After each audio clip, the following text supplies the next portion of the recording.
Della nostra comunità. Iroso è un'istituzione per noi e soprattutto devo ringraziare Tony De Luca e tutti gli alpini per il grande salvataggio identitario che abbiamo fatto e anche il grande segno di umanità, perché spesso si parla di animalismo.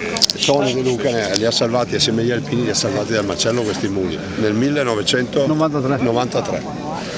Possiamo dire che ha la stessa tenacia delle genti venete? Assolutamente sì, il mulo nasce, ricordiamolo tutti, da un incrocio tra un asino maschio e una cavalla, la femmina del cavallo. E il roso è la sublimazione della potenza dell'asino e del cavallo, quindi porta in sé le migliori caratteristiche dei due soggetti. Tiro! Dai, fermo! Tiro! I miei complimenti vanno al vice premier Salvini per la tenacia, a tutte le forze dell'ordine, l'AISE, insomma tutti quelli che hanno collaborato.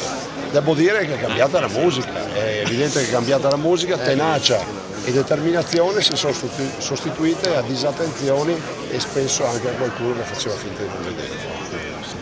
Adesso spero che finalmente Battisti sia aggiudicato. Adesso spero che assolutamente Battisti vada a scontare la sua pena, tutto quello che gli è stato attribuito in via definitiva, visto e considerato che ci sono delle famiglie che da anni che sperano che questo signore vada in carcere.